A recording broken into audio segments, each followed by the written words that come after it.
Good evening, everyone. Good evening, ladies and gentlemen. I'm Nigel Shinewood. I'm the chairman of Chatham House. I want to just do two thank yous at the very start. First of all, to Lindsay Hilsum, the international editor of Channel 4, for moderating the discussion which will follow this evening. Lindsay has, as I'm sure you will know, reported from all around the world as a war correspondent, as a foreign correspondent, as an editor, for over 3 decades, and I'm very grateful to her for stepping in this evening.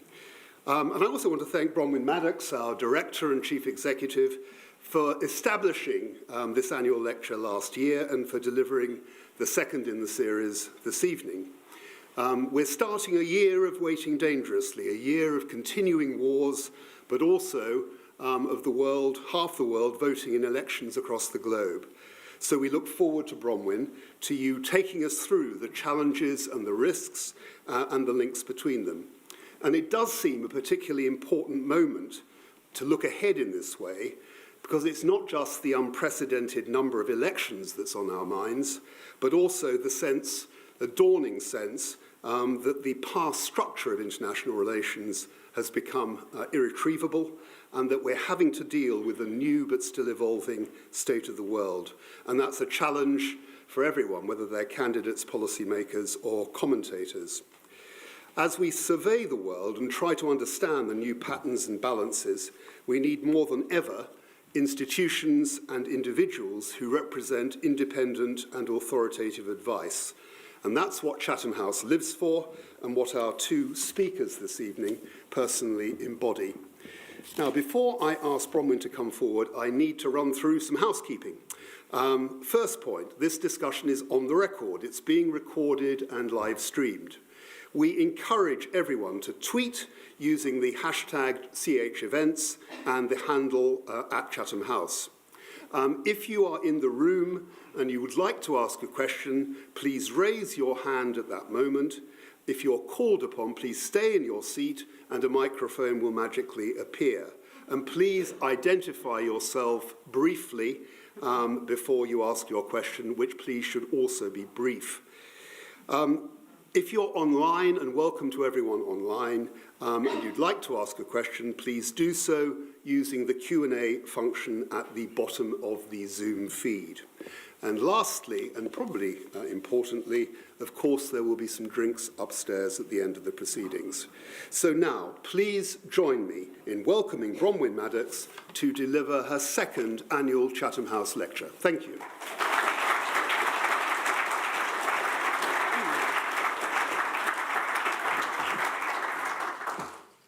Nigel, thank you very much indeed.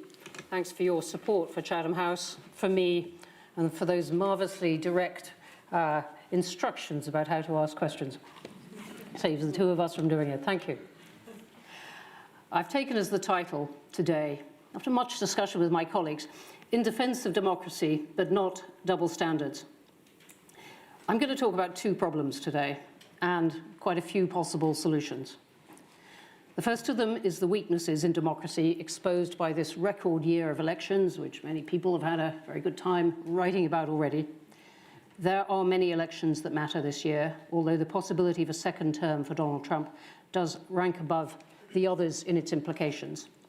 Many leaders at Davos last week cited it as their biggest geopolitical risk. I would concede to you that is not where I would go looking for Trump supporters, but nonetheless, it did dominate that conversation. But more important, these elections are a test of the health of democracy. Is it giving voters what they want and what their countries need? Not the same thing. And the answer is often no. That matters for confidence in the world order, which these countries want to uphold. And the second point I want to discuss is the charge of double standards against the West, and particularly against the US. It's an old accusation.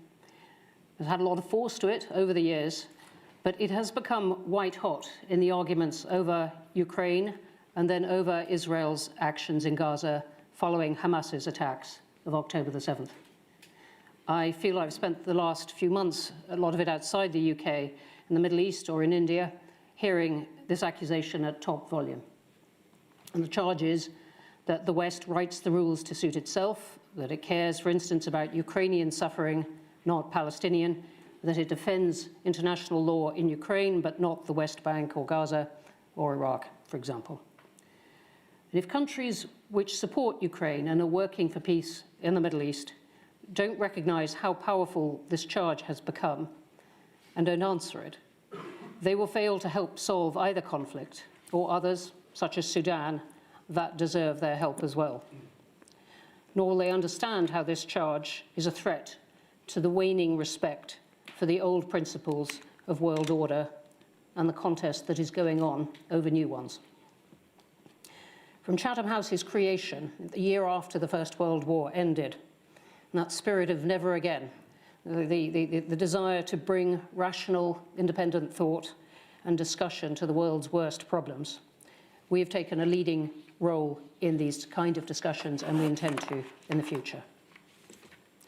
So let me start with my first point, that this year of elections tells us something about how democracy is strained, with implications far beyond any one country's borders.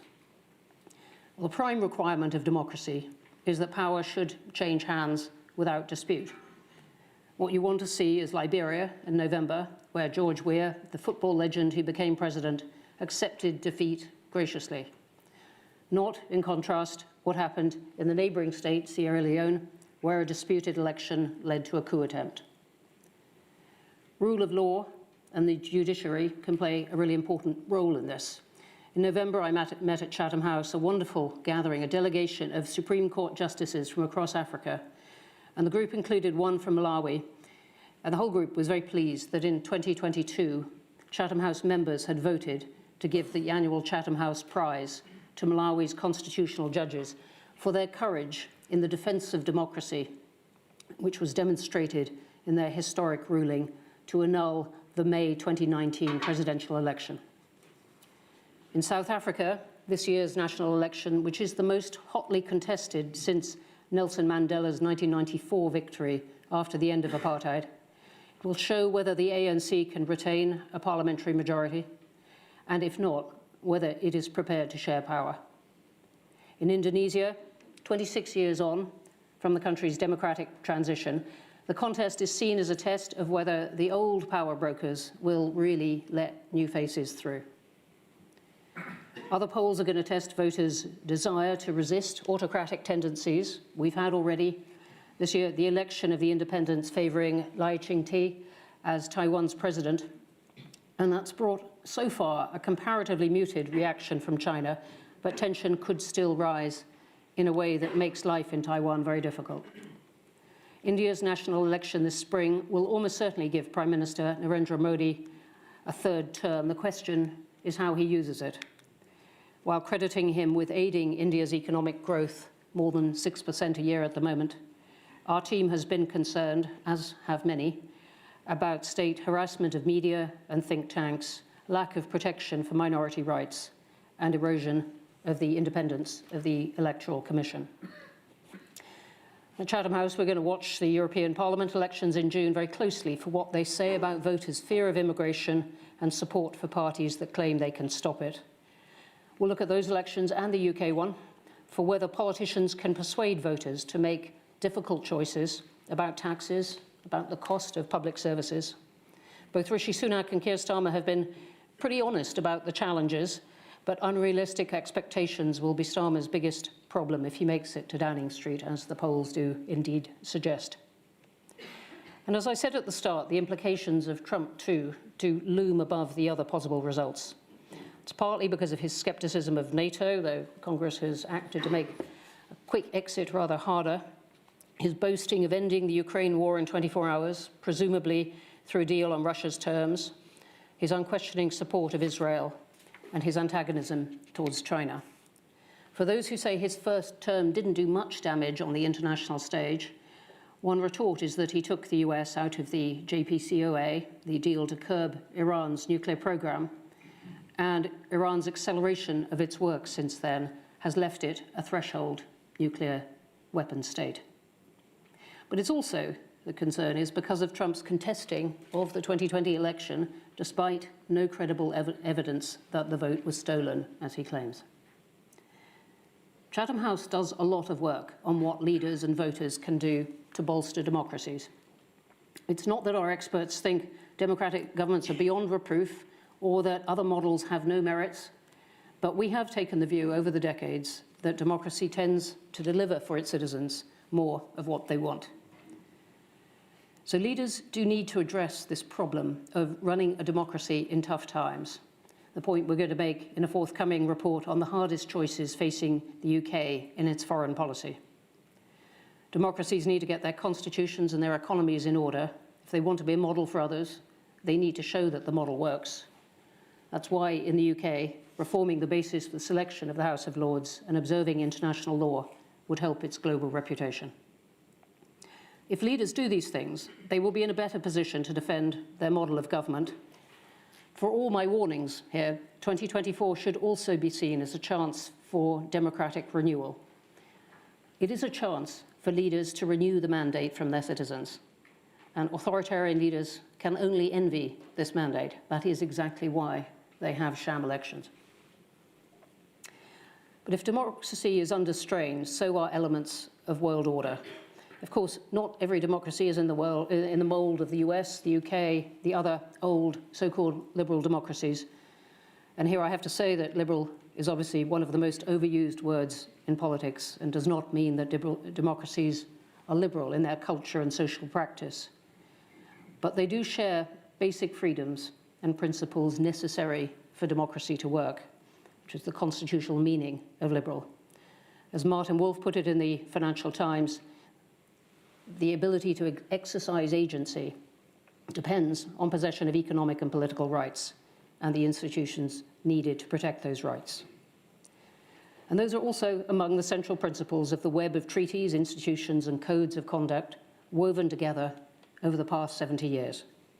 They include a respect for international law, including the laws of war. Some of these principles and institutions have been strained for a long time. For instance, the United Nations Security Council, on which we have worked extensively at Chatham House. But more widely, the consent of many countries for supporting the old order is unravelling. And that is partly because of the accusation from many countries that those who wrote the rules 70 years ago wrote them in their own favour and respect them only when it suits them. But this accusation needs to be answered if support for international law and institutions is to continue. So I want, for the second strand of this talk, to look at this accusation of double standards launched at the US and the West, all the more since October the 7th. The charge of hypocrisy is an old one. It runs like this. The West cares about democracy, but not when it wants to install leaders it likes in other countries. It respects sovereignty, except when it doesn't, say in Iraq. It argues for self-determination in Taiwan, but not Catalonia. It supports human rights, but not in countries from which it needs oil. It defends human rights until it gets too difficult, as in Afghanistan. And these accusations, if unanswered, give those who want to undermine the West a weapon even when their own hypocrisy is luminous. Sergei Lavrov, Russia's foreign minister, claimed at the Doha Forum in December that the rules were never written down. That is flatly untrue. Russia's invasion of Ukraine is a breach of Articles 2.3 and 2.4 of the 1945 United Nations Charter, which Russia accepted when it took on the seat of the Soviet Union. All the same, Russia, an expert in linguistic warfare as well as the physical kind, has weaponized the double standards accusation. Some inconsistency is undeniable. Western governments, though, do have some defense, I think, that their foreign policy must be shaped also by calculations of national self-interest. As democracies, they cannot depart far from this. But they should be able to show that the record is broadly compatible with underlying principles if they're to urge those principles on others, and they have not always been able to do that. And this charge of double standards has been brought to a new heat by Gaza. Israel's pursuit of Hamas in response to the attack of October 7th, when Hamas killed 1,200 Israelis and took around 240 hostage, has cost more than 25,000 Palestinian lives, according to the Hamas-run Gaza Health Ministry. You rate Israeli lives as more important than Palestinian lives, is the accusation. You talk about laws of war, but Israel has broken them, is another. You could hear a version of this after Russia's invasion of Ukraine, one senior official from the UAE last year, a country which abstained in the UN vote condemning the invasion, said to me, "Your countries just care about your wars and blue-eyed refugees, not our wars and our refugees." India, which also abstained, complained of European countries' failure to support it when China encroached over its border in 2020. But myself, I think the charge of double standards over Gaza is well-founded in two respects. The first is that Western countries, above all the US, allowed the Israeli-Palestinian conflict to fester and Israel to abuse its power in expanding its settlements into the West Bank onto land earmarked for any future Palestinian state. They allowed Israeli governments to push Palestinian claims off the agenda, reckoning that the issue would just go away. Some Arab governments were complicit in this. One senior Gulf official suggested to me with a shrug just a couple of weeks before October 7th that Israel would no doubt have taken the West Bank with its settlements within 15 years. The second respect is also the one very much in the news at the moment, the nature of Israel's response in Gaza. There are not many countries that initially denied Israel a right to respond to the deliberate slaughter by Hamas on October 7th. But Israel's bombardment and constraint on humanitarian aid has lost it much of the world's support, and I think there is cause for that. It is entirely possible to condemn Hamas and now to criticize Israel for its response and the casualties it has caused. Even the US and the UK, some of Israel's warmest supporters, have begun to say so. Former allies such as Turkey and Jordan have distanced themselves. So what should be done to answer this double standards charge and uphold respect through international law? On the Israel-Hamas conflict, the US and Europe should, I think, make clear to Israel that while its wish to eradicate Hamas is justifiable, it is pursuing a military course unlikely to achieve that goal, and the level of civilian casualties is intolerable. What is more, it has fallen into the trap Hamas has set of reacting in a way that loses the world's support. The US and Europe should join with Israel's Arab neighbours in pushing it now to recognise Palestinian rights and statehood. Chatham House has held private roundtables in the Gulf recently, on the way ahead. In return, the US and Europe could press for wider recognition of the damage to security and to international law of Russia's war in Ukraine. They are right that the world is less safe if Russia is rewarded in some sense for its invasion of another country, a point that Chatham House teams have made in their research in our extensive scenarios workshops. This does mean that they must continue their own support for Ukraine, but they can legitimately push others, such as Turkey, to acknowledge the threat to the principle of sovereignty as well as to European security from keeping too much of an open door to Russia. Beyond those two headline-grabbing conflicts, though, the older democracies need to recognise how divided the world has become. That is a point powerfully made by John Eikenberry, the US academic, in a fantastic piece in the current issue of International Affairs. That's the academic journal we have published for over a century, which brings together the foremost thinking on global problems.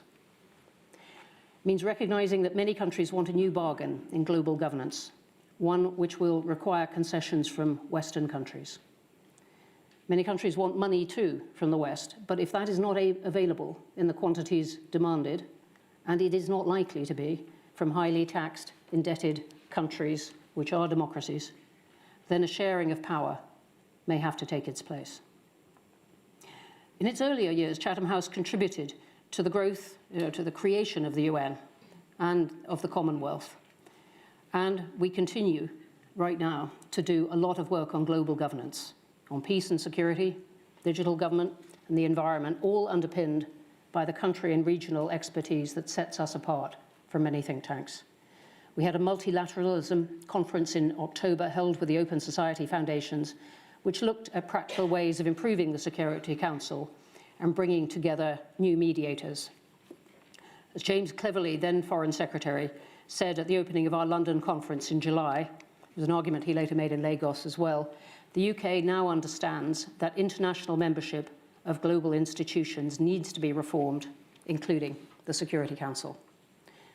So we are encouraging old groups to welcome new members, conscious that countries are increasingly forum shopping.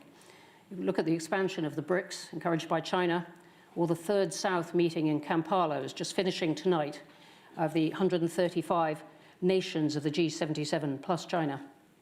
Last year, I said that we wanted the G20 to admit the African Union, which I'm glad to see happened under India's presidency of the G20.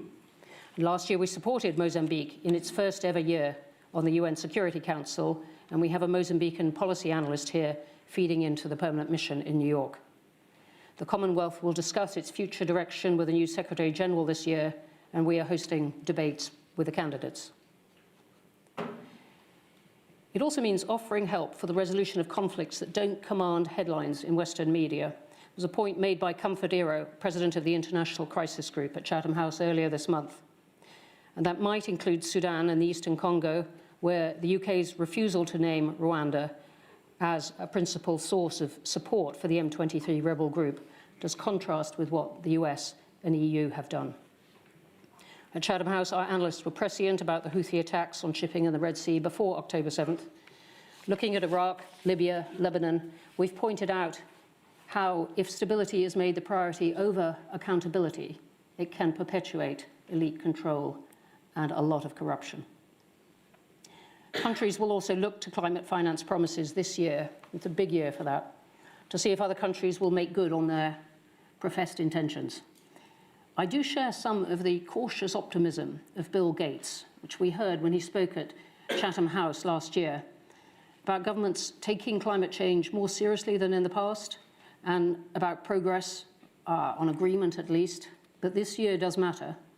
And Chatham House has played a significant role, including suggesting the title for the 144-country signature Emirates Declaration on Food, Agriculture and Climate. And we've got a project, one of the ones we've championed really across the House to advance high-level discussion between the UK and China on climate. We're looking at new agreements on debt relief, the governance of AI, health security and refugees. I talked about a bargain, and richer countries and older democracies want a lot too from others.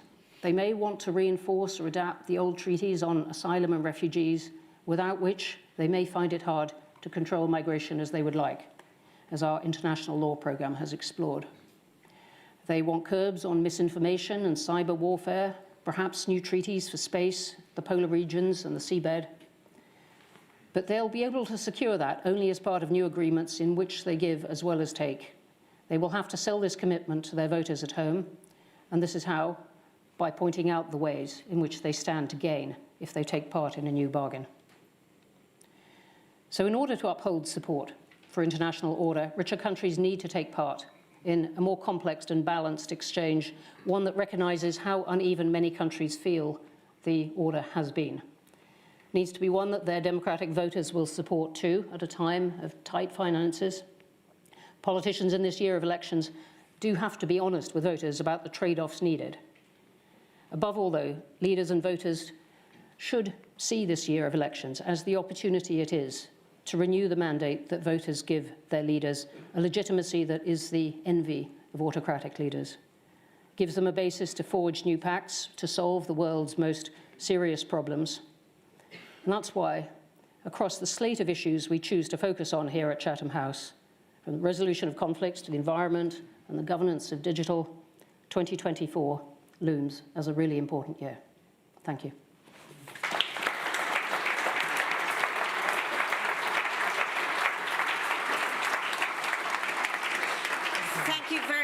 Thank you very much, Bronwen. So what we're going to do now is I'm going to ask Bronwen a few questions, and then I'm going to come to the audience, and we also have a large online audience as well, and I can already see lots of questions coming up. But Bronwen, let me ask you just to take this idea a little further, because I find it really interesting, this idea of this division, this accusation of hypocrisy, this division between what we can broadly call the West and the global South. If it's not taken seriously, if the Western governments, particularly the American government, the British government, just shrug it off, what are the implications of that? What happens?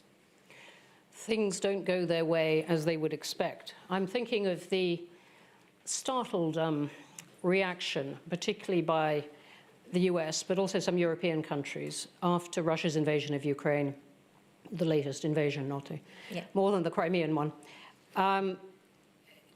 surprised that some countries saw it differently. Now, there was an overwhelming UN vote in the beginning for condemning the invasion, but there were significant countries who didn't, who said, look, we're not going to pick sides, this is a local squabble. Yeah. And it seems to me the kind of,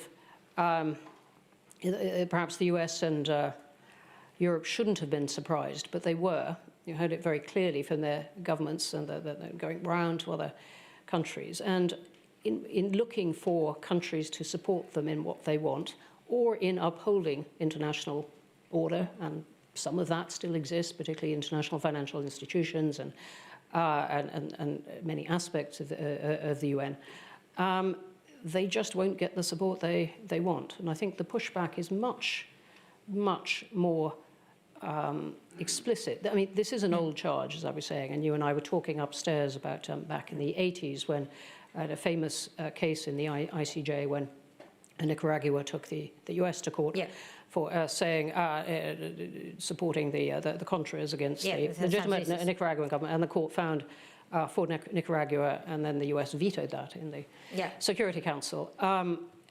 But you know, these are old charges, but I do think they have new force as countries begin to look for other alliances, other forums, other groupings, and it means simply that the West won't get things its way. But what about within countries? Because I was interested that you mentioned, sort of democratic deficit. I mean, I was interested you mentioned the House of Lords. So is the Foreign Secretary here? No. But I was also thinking about young people, because we see all young people, and I know lots of people on the streets about the Gaza issue, but predominantly they're young, and there is a sense that the younger generation has a different view of this conflict from an older generation. That's a generalisation. But we're supposed to have a representative government. Is there an argument that our government is not actually, and in America as well, not representing the views of those young people? There's a couple of things in there. So on the generational divide, I do think there is one on this, and I've been very struck, as have many, about how the Israel-Hamas conflict has ignited feelings among many, many people, and particularly young people who never previously with an obvious interest in the Middle East. I was telling you I got off the train in Newport in South Wales in the rain on Saturday in a big Palestinian demonstration by what looked like university students.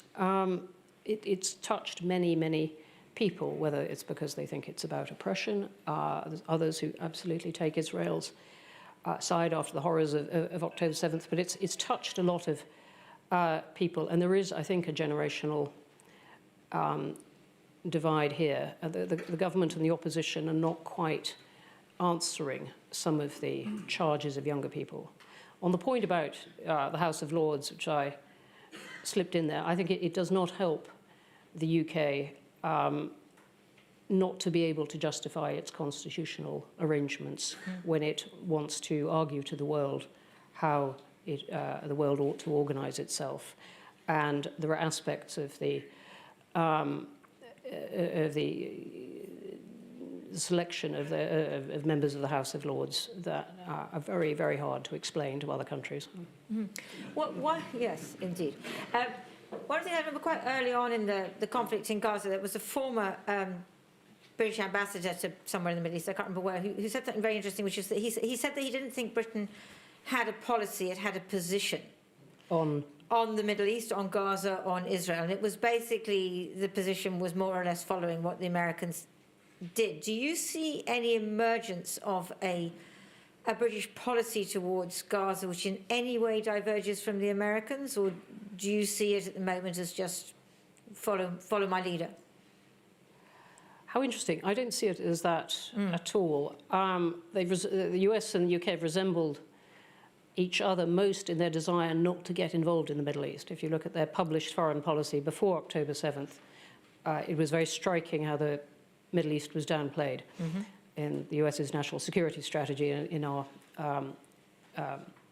refresh of the foreign policy. The UK, though, I think, has adopted.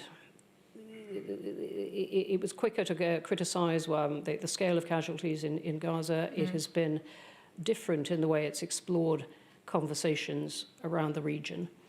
And it has always had an ability to talk to countries, including Iran, that the US has not had. And it seems to me the UK recognises that the Middle East needs to be part of its foreign policy. But do you see it doing that I think the US wants to get. Yes, it's spending a lot. Ministers are spending a lot of time there. I think it's more a question of what leverage does Britain really have. You know, Britain can boast, and it's something we've urged at Chatham House, that Britain can look to convene conversations, has small amounts of influence, but it doesn't have the leverage on Israel that the US has and could have if it chose. It can bring together conversations, but I think in that it is doing quite a bit, and I don't think the UK is any more kidding itself, if I can use that phrase, that it can remove itself from the Middle East. Right. One of the other things that you mentioned, obviously, in the year of elections was Trump. There is a school of thought which says that, and you mentioned the JCPOA, obviously that was very disruptive, but there's another school of thought which says that actually he isn't necessarily that disruptive, that it's good for Europe to contribute more to NATO, it's good for America to pull back from NATO a bit, and that the world can't rely on America in the same way, that there have to be different policies forward. Is there anything in that, or do you see it just as a dark cloud on the horizon? No, I think we should look quite hard at what Trump means, but it's a different thing for America to be unreliable as an ally and to inject doubt into what NATO would do, which I think is very destructive, and that is the implication of what Trump has said, a doubt about whether NATO would respond. That's different from urging Europeans to pay more. It would be good if they did, and it's something that as far back as I can remember, the US has been saying, and that time has now come, I think, particularly when Europe's own defence is at stake. But I think Trump is seriously disruptive in the whimsicality he has, and in framing so many of the world's conflicts as a deal without principle. And so Ukraine becomes a deal without principle. I can shut this down within 24 hours, presumably by a deal with Putin. The same kind of approach conceivably to the Middle East. And some of these are points of principle. I was arguing if Russia is rewarded in some sense, then principle of sovereignty has gone, the principle of people to be able to live safely in their country has gone, and the security of Europe has been compromised, I think. And these things, for all that he might triumph and say, oh, well, I've done that deal, I think the principles can go out the window, even if a deal is apparently done. And so that is obviously very damaging. But then we look at the other powers in the world, specifically I'm thinking about China and Russia. As we look at the year ahead, if we look at Western countries trying to understand, trying to talk more with countries that protest about the hypocrisy, let's call it that, is there a danger that just benefits autocratic countries, that it benefits China and Russia, and that actually, America and the West should stand firm? I was talking about this with my colleagues earlier this afternoon, whether in sort of exhorting a moral position for the West, you are simply loading the West with a handicap.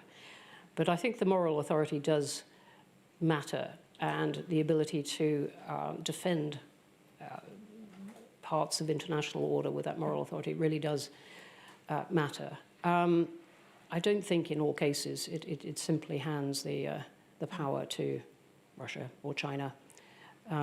Russia wouldn't be having the curious election that it is going to have. Oh, yes. If it didn't think that if Putin didn't think that the demonstration of legitimacy was worth something. Okay, listen, I'm aware of what I haven't asked you about at all, which is, I haven't asked you about technology, I haven't asked you about climate, I haven't asked you about any of these things. but our audience is here. So the microphones are moving around. Anybody who gives a long speech, I will give you my evil look. You won't like it. You won't like it at all. So, hands up for questions. I always go to women first because they don't put their hands up. Right, come on, where are you? Yes, there you are. I think we've got a lady at the back. Yes. Thank you very much. Hi, it's Alice. I'm an emerging markets investor. And clearly, geopolitics is becoming more and more increasingly important for investors, and perhaps hasn't been over the past several decades. I guess my question is, Bronwen, on your comments about compromise and that the West may need to give some concessions to address this double standards or the view. What kind of concessions or compromises are you kind of alluding to? That's a good question. Yeah, Bronwen. No, thanks very much indeed for asking it, because I don't think the answer can be lots and lots of money, though in some of these demands it is. It can be things like being better at exchanging vaccines and doing more on the front foot about that, more about technology governance, more about trying to get debt relief talks, which depend crucially on China at the moment, but trying to get those going to the extent that the West plays a part, trying to bring other countries into these discussions when these rules are set, and to sticking to the rules more than perhaps in the past themselves. Mm-hmm. Another question. Gentleman in the second row here. Yes, sir. John Wilson, I'm a member of Chatham House and RUSI. I have here two newspaper articles recently written, one by Admiral Rod Barr of NATO, who says, prepare for war with Russia in the next 20 years, and another article by Con Coughlin, who says Britain has been left practically defenceless. Oh. Do you agree with what they say? Is war inevitable? And will we be on the losing side as a result of it? Yeah, well, I'm glad the General didn't say that the war was going to happen this year. But anyway, right. War is inevitable in the next 20 years. Britain has been left defenceless. What are you going to do about it, Bronwen? All right. Well, we are, through Ukraine, at war with Russia, in a sense, supplying help to Ukraine, which is at war with Russia. I don't think a bigger war with Russia is inevitable at all. It has got an economy the size of Spain's, and there's almost a danger of overstating how powerful it is. But we do need to help Ukraine, in my view, counter this threat. On the British military force, it is very, very small, and it is shrinking. And our allies are being sorrowful and more or less polite about that shrinking of our military force. But I think the danger is promising too much to our allies. So, we have, and it's a democratic choice in a way, we have the force that the voters decide they want the government to pay for against all the other claims on the public purse. But it seems to be the task for the government is then not to promise too much, particularly to the US, and not promise quite specifically to the US what I think has been misleading in the integrated review, which is to imply that Britain could do an awful lot around the South China Sea and the Asia Pacific. It simply doesn't have the resources. But, do we have enough to fight Russia? No, not on our own. Do we have enough to be useful? Yes. But is there a second point in that? It's not just the sort of over-promising, but is it also a sort of overinflated sense of self, which yes. the country sometimes has? And is that a problem? It has been. It's been a curious political substance. You could almost feel it, of this bombast. The global Britain, the Liz Truss is the greatest country ever. world beating that Rishi Sunak goes in for. And very occasionally these things are world beating, but the country has many problems. I think for its health it's better that they are economic problems even more than they're political, but they are pretty ingrained. We could debate that afterwards. Sorry, you were asking. That was it, really. I mean, it was. But what are the implications of Britain this? has tended to overtalk what it can do and promise too much and claim too much. On the other hand, I think you're seeing more realism. You're seeing Britain finding a new tone of being able to bring together other countries to say, look, we can contribute this, and we can contribute. Actually, we can. Take the lead within Europe on Ukraine and be absolutely clear what we think should be done and put in some forces and quite a bit of money to that without claiming that it could do it all. I mean, I wince when I think back of some of the military leaders, British ones, taking on Helmand province in Afghanistan with a kind of yes, we can swagger and no, we couldn't. And it took a couple of painful years and a lot of lives before the US came in and did it. So, but I think that it's got more realistic. Can I just counter? I mean, I'm probably not supposed to be doing this. If Boris Johnson was here, which he is not, he would say, and actually if Vladimir Zelensky was here, I think they would both say that Britain's role at the beginning of the conflict in Ukraine was actually critical. And I think in taking the leadership, this is the kind of thing that Britain can do, but it can't do it if it starts saying literally that it can devote large army and navy and air force to all these things. But it does have a part. I think we're getting a more realistic tone. Okay, right. More world-beating questions from the audience before I go to the online. Oh, look, the centre. What about, there's a young gentleman at the back, at the very back. Let's go to him. Hi, my name's Josh. I'm a staffer for the SNP. Sorry.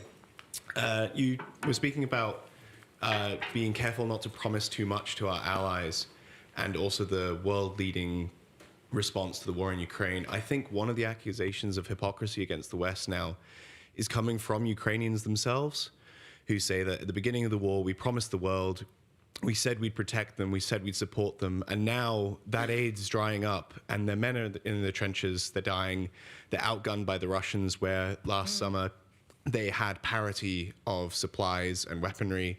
We're denying access to vital weaponry that could change the course of the conflict very quickly, and we're holding their hands behind their back saying, no, it doesn't matter if Russia strikes your apartments, your supplies, everything, you can't strike back. I think we get the point. There's sort but the Ukrainians are right, but I would call that unreliability or a failure of a change of mind in a democratic country rather than hypocrisy. Okay, I'm going to go to a couple of questions here. There's a lot on Gaza and the Middle East, but I'm going to go to one which is completely different from use of ISIC.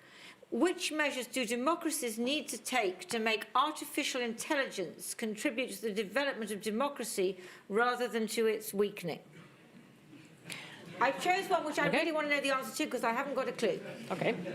Well, you need to, in this year of elections, protect their elections against the flood of fake news and misinformation, which is obviously one of the things that everyone is going to spend this year analysing. But they can also use it to communicate more.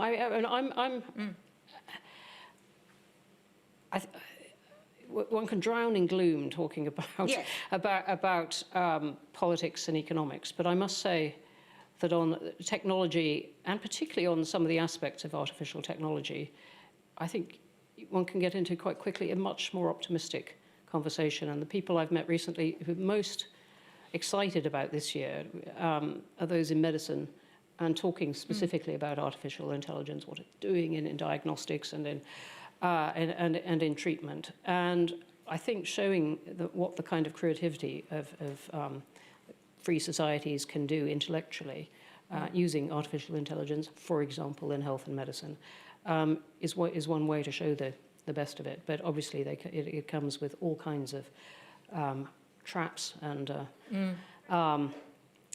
ways of undermining elections that are themselves a worry. And I'm going to go to one more from Chris Pleasance here. On the crisis unfolding in Gaza, it's easy to condemn Israeli actions in Gaza, but much harder to say what Israel should have done or be doing. What should Israel be doing other than hunting down and wiping out Hamas? It is hard to imagine any other country acting differently after October the 7th, he says. I don't think Israel has thought this through. It's an incredibly painful situation. And I went out of my way to see the film that the Israeli government and Yes, IDF put the out atrocities on film, yeah. the atrocities of October the 7th. They have always had objectives that are difficult to reconcile. One is getting the hostages back, and the other is pursuit of Hamas. But I'm unconvinced myself, as are an awful lot of other people, that the technique that they have chosen of bombarding Gaza and flattening it is going to achieve either of those two things. Okay, more, yes, gentleman at the back, sort of middle back there. Yes, that's right. Yes, you had your hand up, yes? Oh, sorry, was it a lady? Oh, sorry, I got confused with the hands. Anyway, go for it. That's okay. Hi, Terry Paddock, Chatham House member. Given the scale of the threat that you've identified as second Trump presidency to be, what do you think of two recent British prime ministers effectively endorsing him? Right, two recent British prime ministers endorsing him. Which Who are two? you thinking of? Headline in the Daily Mail for Boris Johnson's column saying that a Trump presidency would be better, and Liz Truss suggesting that. Do you know, I would never have guessed it was going to be those two. Yeah. Amazing. I'm trying to suppress the thought of what jobs they want to get out of it. You can make an argument for Trump, and tens of millions of Americans are persuaded by that argument already. And he may well win. I mean, one has to take to put $10 on it at the moment. That's the way one probably should put it. New Hampshire results not yet in. You have to go a long way, though, I think, to describe Trump as the effective deliverer, which is one of the things that people who like Trump welcome about him, because of how whimsical I think he is and unpredictable in government. And I think anyone who has led government, particularly British government, is really making light of that particular quality of what he would be like on the world stage. I think it's easier to praise him within the US, if you do. But for those who support him, the feeling still of getting things done for those who feel left behind, of not being part of the elites and the whole persona that he has created there, that to me is easier to justify. He's playing obviously to the fears about migration and the southern border, and I hear from even very internationalist sounding Republicans, just someone's got to fix the southern border before we talk about Ukraine, which I'm happy to do. So I think it's disappointing that other foreign leaders don't give enough weight to how destabilizing he can be abroad. But there are arguments for Trump, and they may well win the day.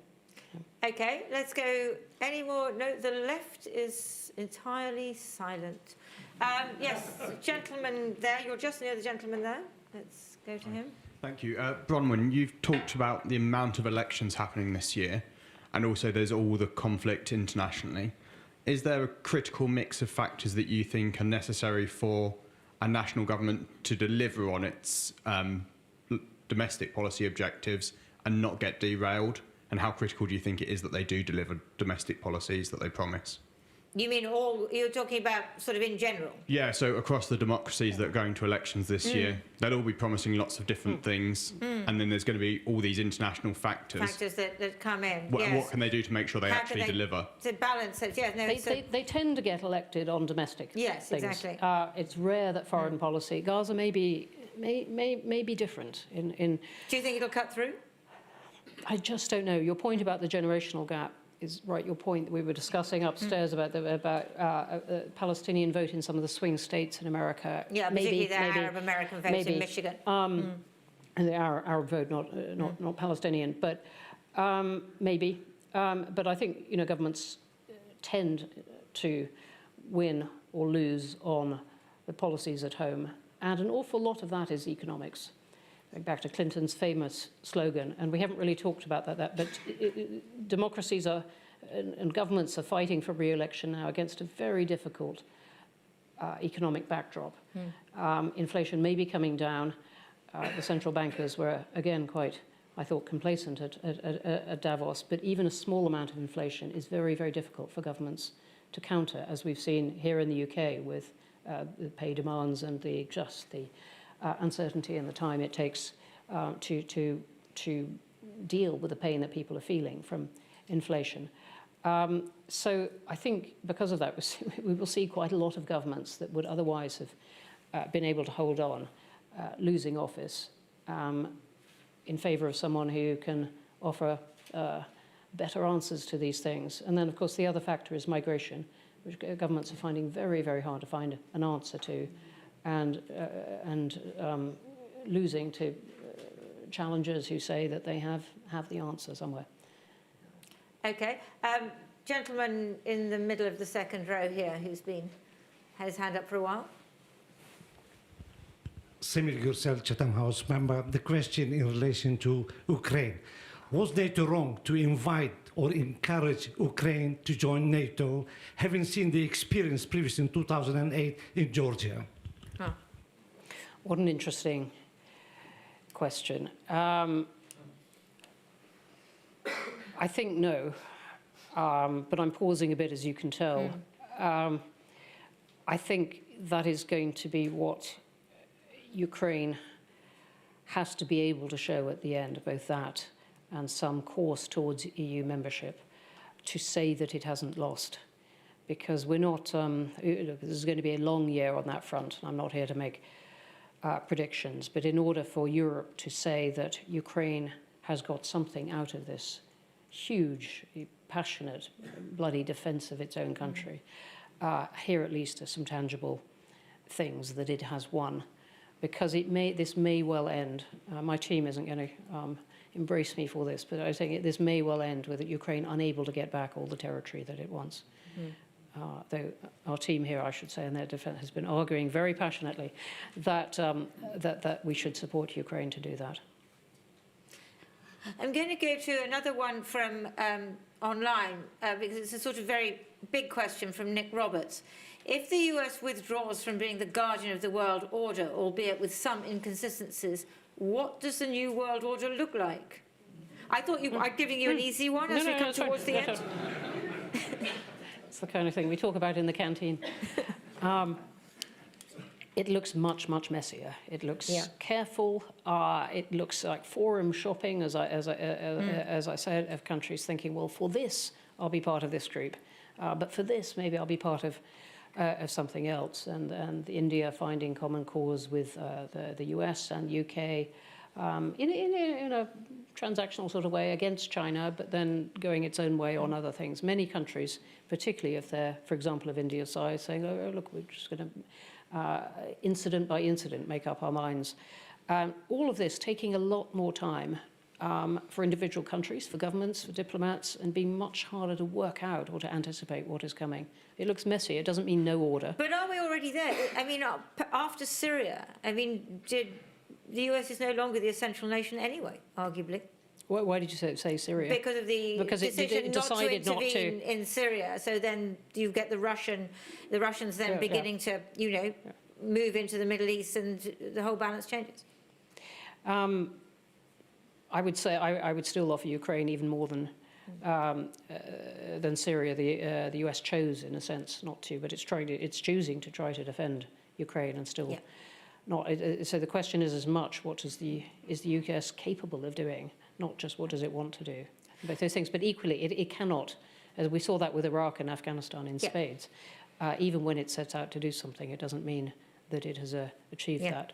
So yes, you've got a much more complex world, and this brief period when the US thought it could achieve what it wanted and it had no enemies has gone.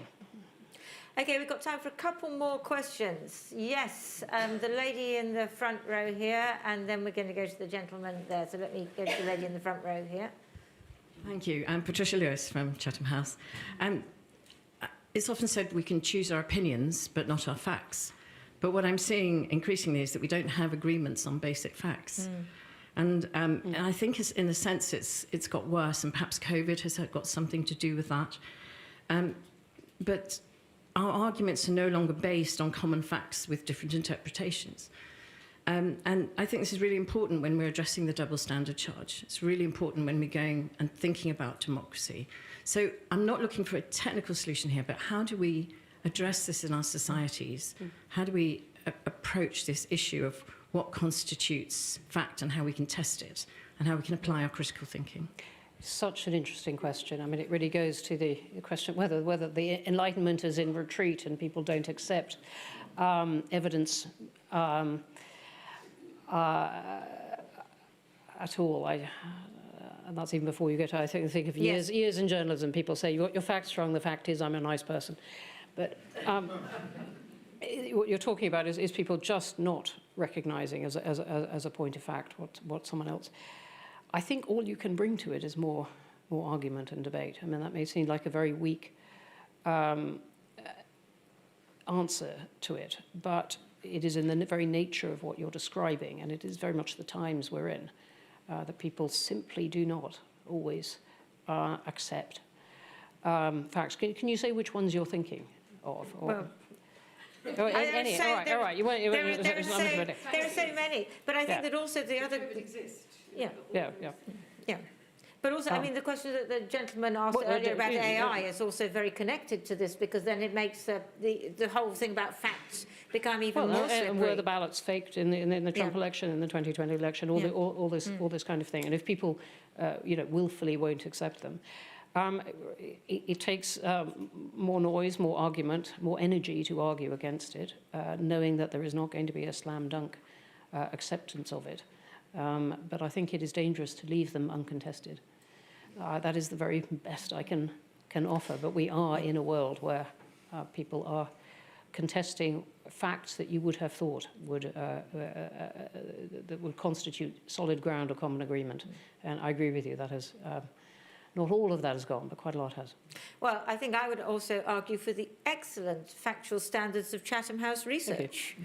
Some of which Patricia leads. Patricia herself is responsible for.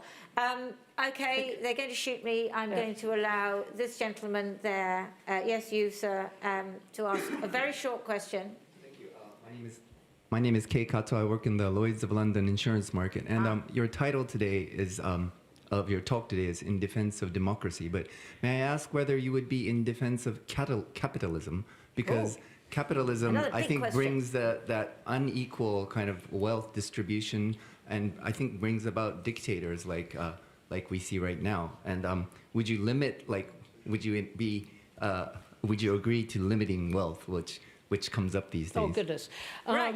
Okay. Capitalism and democracy. You've got 30 seconds. There are elements of the individual freedoms, the freedom of agency, as Martin Wolf was putting it, that are mutually supporting, I think, between democracy and capitalism. Doesn't mean a license for capitalism without any constraints. And you've attributed a lot of things to capitalism in that description of yours, which I think we just don't have time me to counter here, that we can go upstairs for a drink about it. But I would say, look, there are important elements of someone's ability to organise themselves economically and politically. Those are some of the essential freedoms, but that doesn't mean that you allow either of those things to run without any shape to them in society. Bronwen, thank you very much. Ladies and gentlemen, the sad thing is that this talk has come to an end. The happy thing is that there are drinks upstairs, and so we can all continue to have this remarkable discussion amongst ourselves, and you can queue up to ask Bronwen more questions. No, actually, let's have a drink. Bronwen Maddox, thank you very much. Thank you all very much.